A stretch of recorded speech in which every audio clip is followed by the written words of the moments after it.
France के राष्ट्रपति Emmanuel Macron प्रधानमंत्री को सामने बिठाकर ऐसी कौन सी बात बोल गए जो किसी भी तरह से कट्टर बीजेपी सपोर्टर्स या मोदी के अंधभक्तों को अच्छा नहीं लगेगा। प्रधानमंत्री की इस तस्वीर के मायने क्या हैं? पिछले 12 सालों से इस देश में कुछ हुआ हो ना हुआ हो, नेहरू की माला जरूर जपी जा रही है।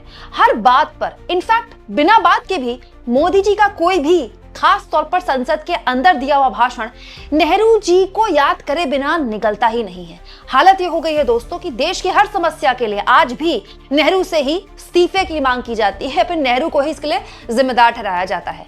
लेकिन क्या हुआ जब फ्रांस के राष्ट्रपति एक ऐसी बात बोल गए जो हम भारतवासियों के लिए भी सुनने लायक थी, और प्रधानमंत्री भी बैठकर जो वो बात सुन रहे होंगे तो उनके मन में क्या आ रहा होगा कि फ्रांस के राष्ट्रपति यहाँ पर किसकी तारीफ कर रहे हैं, भारतीयों की या भारतीयों के पुरखों की। तो आप जानते हैं दिल्ली में एआई समिट में शामिल होने के लिए फ्रांस के राष्ट्रपति 3 दिवसीय दौरे पर है भारत के, और पहले वो मुंबई गए, अब वो दिल्ली में हैं, और दिल्ली में प्रधानमंत्री नरेंद्र मोदी से उनकी बाकायदा ऑफिशियल मुलाकात हुई, और उस बीच उन्होंने भारत के टेक्नोक्रेट्स की, भारत के जो टेकीज हैं दोस्तों, वो टेकीज जिनका दुनिया भर में परचम लहरा रहा है, दुनिया की बड़ी बड़ी कंपनियों में वो या तो सीईओ के पद पर हैं या वो बहुत ही डिसीजन मेकिंग पद में हैं, उनकी तारीफ करते हुए लिस्ट बताई। और उस लिस्ट में फ्रांस के राष्ट्रपति बताते हैं कि अल्फाबेट के जो सीईओ हैं वो इंडियन हैं, माइक्रोसॉफ्ट के सीईओ इंडियन हैं, आईबीएम के सीईओ इंडियन हैं, एडोब के सीईओ इंडियन हैं, और पैला आल्टो नेटवर्क्स के सीईओ इंडियन हैं, शनैल बहुत बड़ी कंपनी है शनैल, उसके सीईओ एक इंडियन है। और इस तरह से भारतीयों की तारीफ करते हुए दरअसल फ्रांस के राष्ट्रपति ये बता रहे हैं कि भारत की तो क्षमता है, उसका परचम पूरी दुनिया में लहरा रहा है। The CEO of Alphabet is Indian. The CEO of Microsoft is Indian. The CEO of IBM is Indian. The CEO of Adobe is Indian. The CEO of Palo Alto Networks is Indian. The CEO of Novartis is Indian. And the CEO of Chanel, one of the most iconic houses in France, is Lina Neher from Kolhapur, right here in this state. So, and if I would add to that, 3 months ago, Mathieu Blasi, Chanel's new creative director, chose a young woman from Hyderabad, Bhavita Mandava, to open his show in New York. And she was the first Indian model to open the Channel runway. अब दोस्तों एक भारतीय के तौर पर ये बात सुनकर कितना फक्र महसूस होता है ना, कि देखिए दुनिया की जितनी बड़ी टॉप टेक कंपनियां हैं या फिर अब तो फैशन की कंपनियां हैं, वहां भी भारतीय अपना लोहा मनवा रहे हैं। कितनी बड़ी बात है ये। और ये बात कोई विदेशी राष्ट्राध्यक्ष हमारे देश में आकर कहता है तो प्रधानमंत्री को भी फख्र महसूस हो रहा होगा, उनके चेहरे पर वो फख्र दिखाई भी देता है। लेकिन दोस्तों फ्रांस के राष्ट्रपति की इस बात को थोड़ा सा अंदर तक समझिए। प्रधानमंत्री नरेंद्र मोदी ने आज सुंदर पिचाई के साथ दोस्तों ये फोटो शेयर की है। दोस्तों गूगल और अल्फाबेट के सीईओ हैं सुंदर पिचाई, जो कि भारतीय मूल से हैं।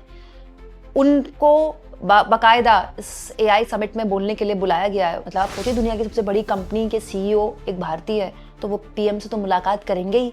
तो पीएम ने भी इस मुलाकात की फोटो शेयर करते हुए, तो एक तरह से भारतीयों के लिए गर्व की बात है, वो देश के आगे पोर्ट्रे किया। तो मैं प्रधानमंत्री से भी ये सवाल पूछना चाहती हूँ और आप लोगों से भी ये सवाल पूछना चाहती हूँ, ये जो लिस्ट फ्रांस के राष्ट्रपति बता रहे हैं दोस्तों, अल्फाबेट हो, माइक्रोसॉफ्ट हो या फिर दूसरी बड़ी कंपनियां एडोब हो, इसके सीईओज अगर इंडियन हैं तो क्या ये 2014 के बाद के इंडियन हैं? क्या ये 2014 के बाद पैदा हुए या 2014 के बाद से इनकी प्रतिभा निखारी गई? नहीं दोस्तों, जो लिस्ट फ्रांस के राष्ट्रपति ने नहीं बताई वो मैं आपको बताती हूँ। देखिए ये लिस्ट थोड़ी आउटडेटेड हो सकती है, हो सकता है इसमें से कुछ नाम बदल गए हों। दोस्तों ये वो लिस्ट है, देखिए इंडियन ओरिजिन के भारतीय मूल के सीईओज, सुंदर पिचाई सीईओ अल्फाबेट गूगल आप जानते ही हैं, सत्य नडेला माइक्रोसॉफ्ट के सीईओ, नील मोहन यूट्यूब के सीईओ, इसके अलावा शांतनु नारायण सीईओ एडोब के, Ajay Banga World Bank Group के सीईओ हैं, सीईओ आईबीएम के अरविंद कृष्णा इंडियन है, सीईओ एल्बर्टसन्स के Vivek Sankaran, George Kurian CEO NetApp के, CEO Palo Alto Networks Nikesh Arora Indian, Jayshree Ullal CEO Arista Networks Indian, CEO Novartis Vasant Narasimhan Indian, CEO Starbucks के ये भी इंडियन है लक्ष्मण नरसिम्हन, सीईओ मिक्रॉन टेक्नोलॉजी के, ये भी इंडियन है। दोस्तों संजय मल्होत्रा, ठीक है। दोस्तों विमल कपूर सीईओ है हनीवेल के, ये भी इंडियन है। दोस्तों सीईओ फ्लेक्स की, फ्लेक्स नाम की कंपनी बहुत बड़ी कंपनी है, उसकी सीईओ भी इंडियन है। सीईओ वेफाई के नीरज शाह इंडियन है। सीईओ शनैल की लीना नायर इंडियन है। सीईओ कॉग्निजेंट के बहुत बड़ी कंपनी है रवि कुमार, ये भी इंडियन है। कितनी बड़ी बात है दोस्तों, ये सब भारतीय हैं। लेकिन क्या ये 2014 के बाद की पैदाइश है? नहीं, ये सब उस भारत की पैदाइश है जिस भारत को हमारे पुरखों ने रचा, जिस भारत में मैथ्स की, साइंस की, विज्ञान की पूछ होती थी, जिस भारत में आईआईटी, आईआईएम्स, जेएनयू को एक बहुत बड़ी संस्था के तौर पर माना जाता था। अब आज भी माना जाता है, आज भी, चाहे आप कुछ भी कह लें, क्योंकि दोस्तों आज भी बच्चे ने अगर आईआईटी निकाली है तो घर वाले निश्चिंत हो जाते हैं। क्यों? क्योंकि हमारी बुनियाद साइंस पे रखी गई है। दोस्तों हमारे पुरखों के पास, नेहरू के पास, सरदार वल्लभ भाई पटेल के पास, दोस्तों इसके अलावा देश के पहले education minister doctor Abul Kalam Azad के पास, उनके पास एक ऑप्शन था कि वो भी पाकिस्तान की तरह भारत को एक धर्म केंद्रित मुल्क बनाते, लेकिन नहीं, उन्होंने तय किया और संविधान में लिखा कि संविधान वैज्ञानिक आधार पर चलेगा। हम विज्ञान को प्रभावी बनाएंगे, विज्ञान को महत्व देंगे। और आज अगर दुनिया भर की बड़ी कंपनियों के, खासतौर पर टेक कंपनियों के सीईओ भारतीय हैं दोस्तों, तो ये उस वक्त के भारतीय हैं, उस दौर के भारत से निकल कर आए हैं जिस दौर में भले ही भारत में आर्थिक असमानता आज से कहीं ज्यादा हो, या फिर भारत में गरीबी आज से कहीं ज्यादा हो, या फिर भारत इतनी बड़ी इकोनॉमी ना हो, लेकिन एक सोच थी, बच्चा साइंस पढ़े, बच्चा मैथ्स पढ़े, बच्चा कुछ करे, बच्चा रिसर्च करे, बच्चा कुछ नया क्रिएट करे। और दोस्तों ये हमारे लिए भी सोचने वाली बात है कि ये जितने भी लोग विदेश गए, अगर वो भारत में रहते तो क्या उनको एक ख्याति मिलती? ये हमें भी सोचना चाहिए। तो सुंदर पिचाई हो, या सत्य नडेला हो, या नील मोहन हो, या जितने भी लोग लिस्ट में शामिल हैं, अगर ऐसा तो है नहीं कि इनसे कम टैलेंटेड लोग हैं भारतीय, ये तो केवल भारतीयों का रिप्रेजेंटेटिव हैं। हमारे देश में कोई टैलेंट की कमी नहीं है। अब तो दोस्तों हुआ क्या कि इस एआई समिट में गलत कारणों की वजह से, अश्विनी वैष्णव की गलतियों की वजह से, सरकार की गलत तरीके से मिसमैनेजमेंट की वजह से, या गलगोटिया वाले कांड की वजह से एआई समिट गलत तरीके से सुर्खियों में आ गया। लेकिन अगर आप एआई समिट में घूमेंगे और वहां के इंडियन क्रिएटर्स के बारे में देखेंगे तो आप भौचक्के रह जाएंगे। इंडिया में किस तरह का क्रिएशन हो रहा है, किस तरह का आईटी माइंड है।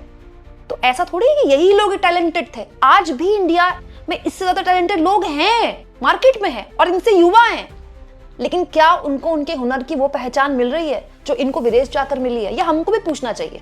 दोस्तों हमें अभी भी फक्र है इन भारतीयों पे जिन्होंने दुनिया में भारत का नाम रोशन किया और जो कर रहे हैं। क्यों? क्योंकि अब दुनिया जो है ना ग्लोबल हो गई है। जरूरी नहीं है कि आप भारत में ही कुछ बड़ा कर सकते हैं, आप दुनिया में कुछ बड़ा करेंगे तो भी आप भारत को ही रिप्रेजेंट करते हैं। लेकिन इनमें से बहुतायत लोग दोस्तों उसी देश के वासी हैं, उसी देश के अब नागरिक बन चुके हैं, पासपोर्ट उनका उसी देश का है जिस देश में ये रहते हैं। अब ये सिर्फ भारतीय मूल के हैं, अब ये भारतीय नहीं है। तो सुंदर पिचाई अगर गूगल के सीईओ हैं तो वो गूगल के लिए काम करते हैं ना, भारत सरकार के लिए या भारत के लोगों के लिए थोड़ी काम करते हैं। गूगल कोई भारत के लोगों के लिए थोड़ी काम करता है। तो दोस्तों मेरा तो प्रधानमंत्री नरेंद्र मोदी और उनको सपोर्ट करने वाले वो लोग जिनको लगता है कि असली भारत जो बना है, असली आजादी जो मिली है, यही बोलती ना कंगना, 2014 के बाद ही मिली है, उससे तो पहले भीख की आजादी मिली थी। वो लोग बैठ के देखें कि दुनिया में जो भारतीयों का डंका बज रहा है ना, परचम लहरा रहा है ना दोस्तों, वो परचम 2014 से पहले ही लहरा रहा था।